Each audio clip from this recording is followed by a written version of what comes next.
Right, good to know that, Prabhat. So what I understood is basically like you have been both into the testing for Android and iOS application, right? Yes, yes. What about the automation side? Did you get a chance to do No, automation? no, like around 9 to 10 project I done with, but didn't get a chance to work in automation. I learned from one of the institute in Bangalore in 2021, but I should brush up because I didn't get a chance. So automation is like if you didn't work, so you can forget easily. That's why like having no Right. knowledge about automation. Right. Yeah. Okay, so let's quickly jump to the mobile testing part, right? Can you first tell me what do you understand by mobile testing and what is the basic difference if we compare mobile testing with, with web testing? What is that? Second one? Last one? Web testing, like basically like Okay, okay. comparing mobile testing with web testing, Yeah, web application testing. basically main functionality is user friendly. So as per mobile, so it is easy to use for that application, and like everyone nowadays, everyone using mobile application to like for any insurance and banking for application wise. So Right. So I think that the answer you told me is more into the usability of the application, right? Like it's easy to use, it's handy, right? As compared to mobile application. yeah. But I need answer in more specific way in terms of testing the applications, right? Like if I test a mobile application versus if I test our application, right? What different kind of testing I need to perform? What different scenarios I need to test there and perform there? Yeah, same thing I've performed for functional in web also and for mobile also. So for mobile, sometime for APK wise, so that is not going with the like six, so Android six that is like less than six, so Android four, so application not supporting sometime. For web, like you can easily hit the URL and you can easily find out that and like for functionality wise in web having less as compared to mobile having more functionality, so you can easily access. So yeah, for testing perspective I didn't like too much for mobile. So Okay, let me rephrase this question, right? So let's say you have been given an application for testing, right? Let's say that is, WhatsApp application, right? Just take example of WhatsApp application for both iOS and Android. yes. You have to test this application. So what do you think? What kind of testing apart from functional side, right? We know the functionality of the WhatsApp how it works. Apart from functional testing, what kind of different scenarios you can verify on mobile application? Yeah, we go with the performance by the application is working. If you are giving the command like for chat, so you can see here. So if you are tapping on, so it will be response. You can check with the response time of that application, so that functionality is working or not. So performance wise, functionality wise, we already done with that. And after that, compatibility wise, that application is working with another device, screen size. So like working with the tab, working with the iOS applications or iOS device, so come up with the compatibility. And after that, the application is different language, so we also check localization and uh, yeah, that's it. Performance wise and functional wise localization testing are done. Okay, how many types of mobile applications are there? So there is, I think, one is, yeah, I didn't remember that one. Okay. Yeah, Do you know what is a hybrid app or what yeah, is a yeah, native app? yeah. I forget that one name. So yeah, you can access with the like link. So it is opening with same application wise. It look like, but you can tap hit the URL, so you will find out the UI perspective. So there is like less access as compared to real application you are installing with APK. So there is a less functionality with hybrid app. No, I didn't get your answer clearly. Can you elaborate more and more in a more specific way, like the difference between them? So yeah, we tested before like for Google Drive application. So we have like real application you can download from the Play Store, and after that access the all regression and sanity cases and like ad hoc exploratory done. So we go with the URL. So hybrid having, so we have one URL. So we go with that, and we have less access as compared to real app. So using Play Store, you install that application, having lots of functionality. You can easily, like, everything you can done with that, uploading, downloading, file converted into JPG, file converted into like image, file converted into PDF to like another file, docs file. You can convert it into, you can easily access docs in Google Drive. Sheet, slide are there, so integrated with Gmail, so you can access with that one. But hybrid app having like less functionality, so you can access less functionality. That's it. Why hybrid have less functionality as compared to native app? Because that is Why is that so? yeah, because that is not APK. So we tested for we also not done with the regression, full regression with like some the direct So test. do you think hybrid apps are not APK? Doesn't have APK? It may be, it might be, but for Like yeah, if you're talking about mobile testing application, right? So like if it is Android, a hybrid will be also APK, right? yes. So Uh, so then what difference does this make to test a hybrid app and native app? And what is the basic difference between them?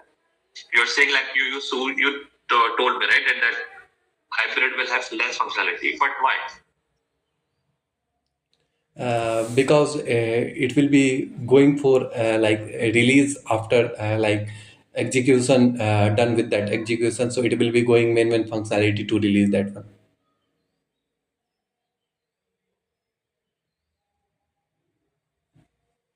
Okay. Uh, you mentioned about accessibility testing, right? So Yes. can you tell me what is accessibility testing and how we can perform it? So accessibility using web, we done with that high contrast. So through tabbing, we are navigate to like the application functionality. So we are able to access with using tabbing, forward tabbing, backward tabbing we have. So we are easily able to access the functionality of that application using tabbing. For mobile application, for we have talkback, we have like magnifier. So magnifier for zooming, and talkback for like audio perspective. So we tested for accessibility. So what is the basic use of it? How we can test this functionality? Like what is accessibility testing So basically? accessibility basically for a disabled person who didn't like listen, or who didn't like read a small like scenario, a small word. So we have so zoom in, zoom out. We have so magnifier. We have for talkback. We have, so if you are tapping on some functionality, so it will be like sound. Yeah, this is the chat. So it's showing like that. So we tested for disabled person to access that application. So that comes under the accessibility. So normally functional wise, everyone like using like functionality wise of that application. But for disabled person, for same application, how the disabled person will be used. So for that, that need to be done with the accessibility. So they are also able to use that application. Okay. Do you know what is simulator and a simulator? Yeah, we work for like browser stack. Using browser stack, we are like tested virtual device for like mobile application and Safari. So using Windows, we are done with the browser stack, Safari testing also, Firefox, Mozilla. So and after that, for mobile application, different versions are there. So 6 to 14 are there for Android, and we are having 18 for iOS latest version. So we tested for with using browser stack. So but why we need emulator and a simulator? And what is the basic difference between them? So, if you didn't have a virtual device, so 6 to 14 device, or like here 18 also are there. So we tested with different device. So we didn't need to purchase the device. So we go with the virtual device and tested that application is working with the device. Like 17, 18 are there. So like tab are there, different resolution size are there. So for like India having different font size are like 7 inches, 6 inches, for like Africa having different size of font. So we tested that application as per compatibility wise, that is working or not. Those for UI wise, that is proper align or not. So that is Okay, I truncation got or your not. answer, but Yeah. like if you know if you take the gist of it, it combines that basically two things I can get from your answer. One is to different screen sizes, Yes. right, and the number of devices, right. This is Yes. what I understood from your answer. Yes. But why we? I mean, let's say we only have to I mean. But do you think that is a real? I mean, that is the only use case for having an emulator and a simulator, and I still didn't get the answer for the difference between an emulator and a simulator. No, emulator and simulator I didn't use before. So I used for browser stack. I think same, that is virtual device. So they are giving a virtual access to. The browser stack gives you the real devices, right? I mean, you connect with browser stack using the cloud, but on a real device, right? Yeah, But that is also virtual device. We found difficulty to access that browser stack also. Like sometime if you are hitting, you are not able to navigate something, like some functionality wise, you are not able to navigate, or like sometime that will be stuck, or loading issue, performance issue are there, we found. So okay,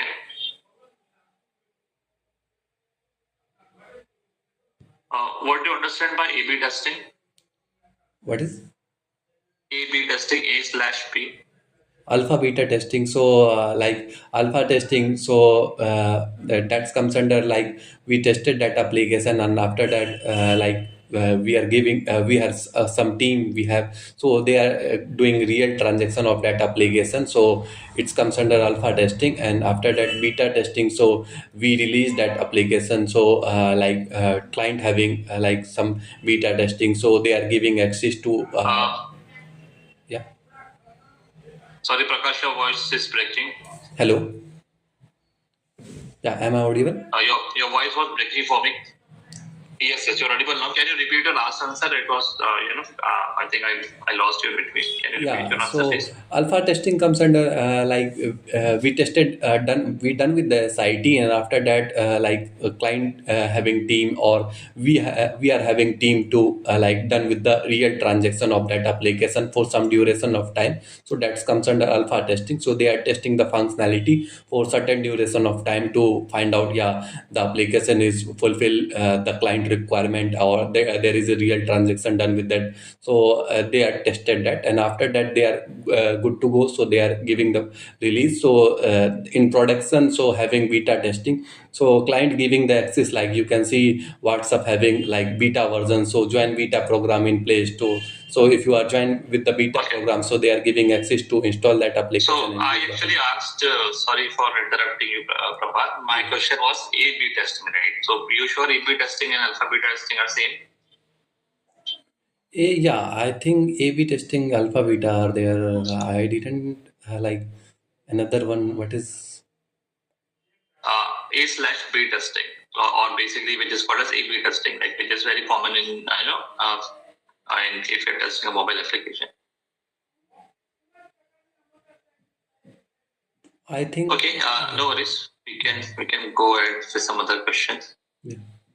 Um, so I mean, there are a lot of changes in the mobile application, and we have to deploy different versions of a mobile application, right? And how do you handle such situation? Because let's say your latest version is, let's say, 1.5 for your application, right? For Yes. Android and iOS both. Yes. You know, but the customers are not updating their application in their phones, right? Yeah. So how do you verify all these frequent updates in the mobile application, and how you ensure that your application is backward compatible. So yeah, if they are adding new functionality, so comes under that the build 1.1 or 2.1, so it scans, and after that, second one is if you found a patch build, so like major functionality, so they are also releasing patch build, so it comes under the build that is 1.2, 1.3. So yeah, we tested before for functionality wise, the all scenario No, or test. yeah, that is true. But how you ensure the backward compatibility testing, basically how you perform the backward compatibility testing for your different application, like different versions of your application. You got the question, right? No, I didn't get. Again, let me explain. There are not a lot of versions in your mobile application. Like, let's say from 1.1 to 1.5, but Yes. the latest version is 1.5. Yes, 1.5 are the latest features of your mobile application, yes. right? So, do you think we should test from 1.1 version to 1.1.5 version? Everything we should be testing? Because some customers might have not updated their application to latest version, right? Yes, So how you ensure that your every functionality is working fine even for your backward devices or your backward versions, and to how you ensure the backward compatibility of your applications for different devices. So okay, so having that latest version having all the functionality, so we go with the latest version in daily basis, and weekly basis we done with the we didn't update that environment, update that application and test it for like production. So it is working before like 1.4 or 1.3. It is working before. So in weekly basis we go with that previous one, and for daily basis we go with the upgraded one. Okay. Sorry. Can you just tell me what are the different tools that you might have used in day-to-day mobile application testing? Right, there are certain tools which are very common if you're testing a mobile application. ADB command are Okay. there, so and Android Studio are there. So we use for ADB command for build installing. So after that, for bug logging, Android Studio are there. So we also using bug report for like developer option in Android. If you go with the developer option, enable developer option, after that bug report are there. So we go with that bug report, and there is a JSON format like bug report are there. So we attach that bug report along with the screen record and screenshot for bug attaching file. Okay. All right, Prabhavita, I will give you one scenario. Right. Let's say you are testing a mobile application, be it Android or iOS, Okay. right? And you have to test this push and pull notification features of that application, right? Yes. So you know what is push and pull notification, right? What is that?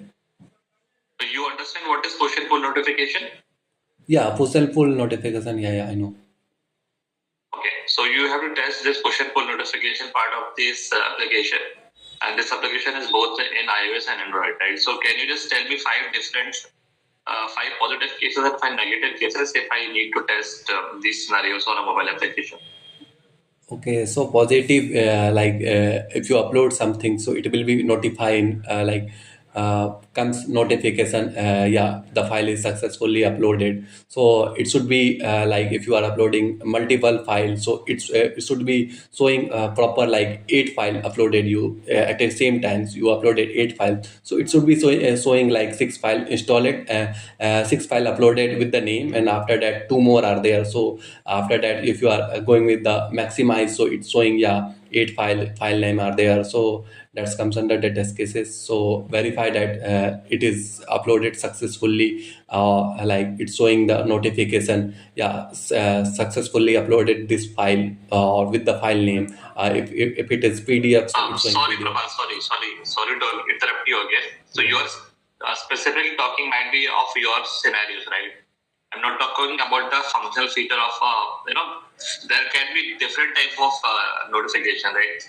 You're talking about file upload features, right? If you upload a single file, if you upload Yeah, a multiple file. yeah. I'm not I'm talking giving about the, yeah. specific upload functionality, right? I'm talking about generic push and pull notification.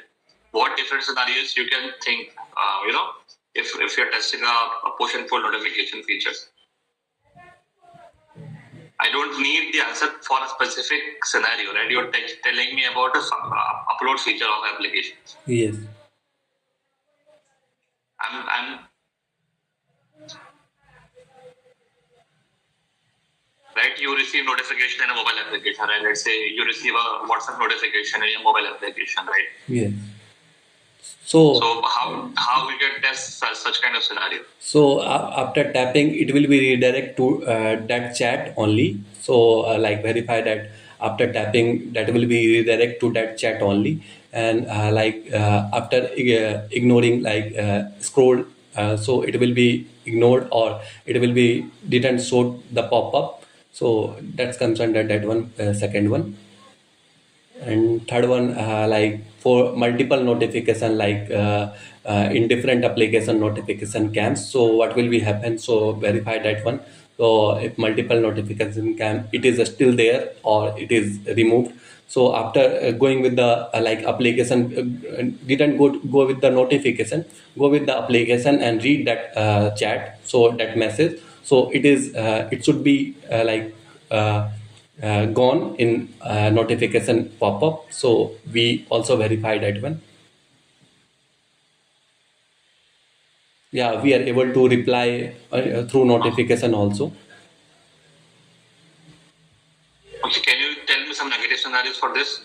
Negative, long tap of the notification, so it not be redirecting to that one, because mobile having one option. If you are tapping on long tap, so you have option to disable notification, so it is comes under the phone functionality. So it should be shown if after tapping holding on the notification. Or negative, we tested that if you tapping on one tap, so it should be verified that it should be gone with the actual chat. So we also verify that one. And after that, we given multiple notification, like A to B account. So we are giving A account having multiple messages. So it is showing having a notification having showing multiple message cam. So we also check the if I'm giving multiple messages, so it's showing message one, message two, number of messages count is correctly or not. Okay. What about API testing, Prabhat? Any understanding of how API testing can be performed, especially for mobile applications? So I didn't have API experience. So I worked for API testing using Fiddler for Microsoft project. So around 4 to 5 months I worked for. So that's why I removed from my CV. I worked for Salesforce before, Salesforce and API, but less duration of time for ad hoc only. So that's why I removed. Yeah, if it is needed, so I will learn. Okay, but do you have some basic understanding of about this? Yeah, API, the logic, we have tested the functionality. Before that logic we have, so we tested that logic. We didn't have functional, the functional of that application. So we also check with API the call is working. So the functionality wise we can check. So No. For example, what are the different kind of methods we have in an API? Right? If I'm hitting a REST API, what different kind of method we can have? What are the different kind of status code we have? So, can you answer that? no, I right now I didn't have remember. Okay, all right. No worries, Prabhat. And what about automation? I think you already told about the automation part. You didn't have much experience with it. Yes. But did you get the chance to work in any of your project for the automation? No, didn't get in current company, didn't get a chance to work in automation. Okay. Right. Can you tell me the difference between localization testing and internationalization testing? So application is based on multiple language, so that comes under globalization testing. Or application is in internationalization, like application having ENZV, that is German language, ENUS, ENIN, so different languages are there. So application based on that language, so comes under that one. And localization, like application based on India, so ENIN. And after that, application having a language like Urdu, Tamil, Telugu, Hindi, Marathi, so it comes under the localization. That application will be look like, for like if you're changing the language Hindi, so it should be showing Hindi, all the things, like all the functionality wise it is showing Hindi. After you uploading file or deleting file or modifying anything, so it will be comes under the Hindi only. So the major bug we found, like after converting the language, so some UI or some minimum functionality, so that is not converted with that proper language. Like if you convert it with Hindi, so it is showing English or along with the Hindi, so that comes under the bug in localization. If you're uploading some file, so it's after it is a pop-up showing, yeah, successfully uploaded in English, so it is comes under a bug because you already converted the language Hindi, so application should be behave like Hindi. Okay. What do you understand the difference between a test case and test scenario? So test scenario, one line and high level description are there, like test login page. So login page is one scenario having multiple test cases for login page. So that comes under detailed step about that scenario comes under test case. Like test login, so we have tested verified that user is able to log in with valid credential, like login verify valid username, valid password, invalid username, invalid password, so that comes under the test cases. Okay. And what about the bug reporting? Can you tell me bug life cycle? Yeah, bug life cycle. If you found any bug, so we reported that bug to developer. So it's after that we are also assigning that developer, like we already having some functionality. So we have some features. So this feature area with this developer we can assign. So we already knows, so home to assign. So we are assigning with the developer. After that, it's showing new stage. So for that bug, and after that developer open that, so it's showing like they as a developer team having like lead, so they assign to developers, so it's showing assign stage. And after that they working on it, so it's showing open stage. And after that they are fixing, so it's showing fixed stage. So we reopen, so it's showing reopen stage. And after that we verify and close that. So duplicate, deferred and rejected are there. So rejected, the developer said it is not a bug, not reproducible, that comes under the rejected. And a duplicate, like two tester found same bug, so they reported that, so that comes under duplicate. And deferred are developer said we will fix it in another build, so this is not a high priority, we will fix it in another release, so that comes under deferred, so they mark as deferred. Okay. Can you repeat your answer about deferred bug? What's a deferred bug? So a deferred bug, we log that bug. So developer said that is not high priority, we will fix it in another build. So they mark as deferred. Okay. So because that is low priority, so they will fix it in another build. Okay. Because of Okay. bandwidth. Yeah. Hello. You can stop sharing, Prabhat. I think we are good for that. Yeah. Okay, turn on the camera as well.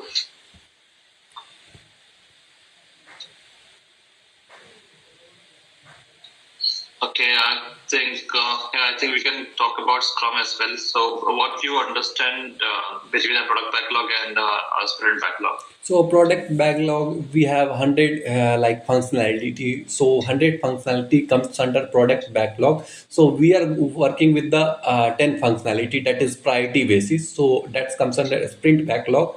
So we after that we have sprint planning 2 to 4 weeks. So we work with that functionality, 10 functionality, that is high priority functionality. So we work for that functionality that comes under that sprint duration, and after that we working on it, write a test case for that. And after that we release go with the ad hoc, go with the exploity or all bug fixes. So after we release that.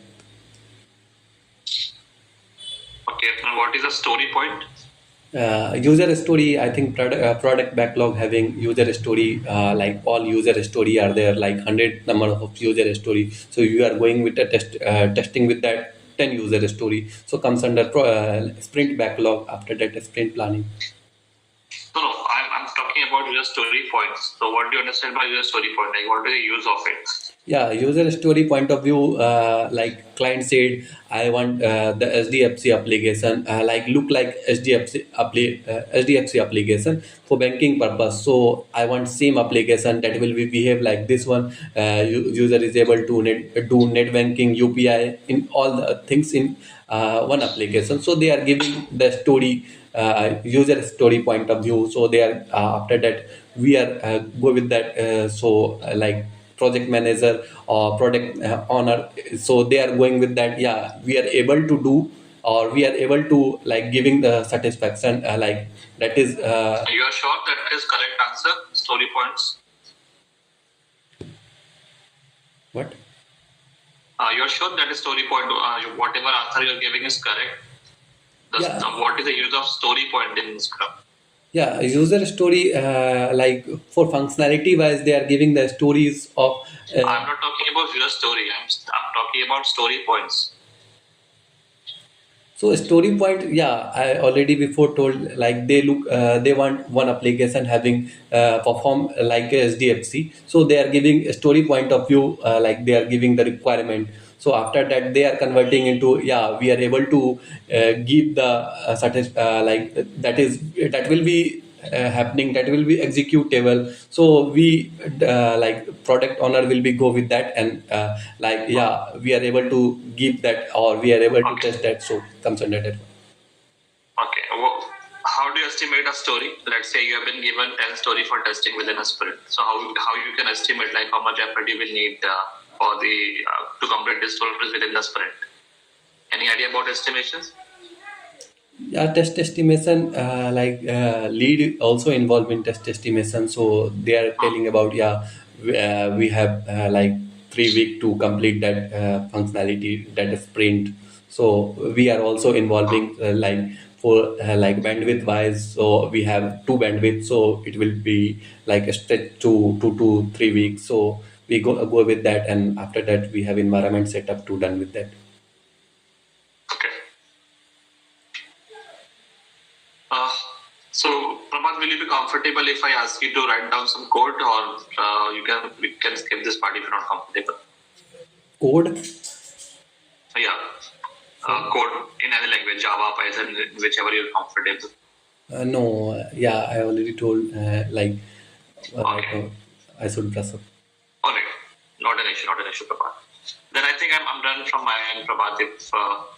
Yeah, if you have any question for me, you can ask, or we can conclude this call. Yeah, I have 2 3 questions are there. So, like, for any further round will be there after this round if I am selected. Yeah, there will be one more round. If you're selected, there will be technical plus final round. Okay, okay. And another one, like for functional wise or anything need to improve, for any suggestion to improve, like for functional testing wise, like or communication wise. So it will be helpful for me to crack the interview. You can express in a more better way, I would say, right? Whatever you're trying to say, because I know you have been working with different kind of mobile application, but the expression, the answer that you're giving, you should be more specific to the answer and to the scenario that you are trying to say, right? Yes. So if you tell the answer in a more specific way for the point that have been asked, it should be, it would be better, right? Yeah. Okay. Anything else, Prabhat, or we can conclude this? Yeah, for like if I'm selected for the, so what will be my roles and responsibility for this project? Like any automation are there, or any API? No, basically more. It is more towards the function side only, more manual testing only for the mobile application. But yeah, like at some point of the application, at some time of the project, right, there might be a need of automation. But yeah, as of now, it is more into more towards the manual testing side only for mobiles. Okay, okay. Yeah, I think I'm done. Okay. Yeah. All right, Prabhat, I think we are good then. Thank you so much for your time. It was wonderful talking to you. Yeah, thank you.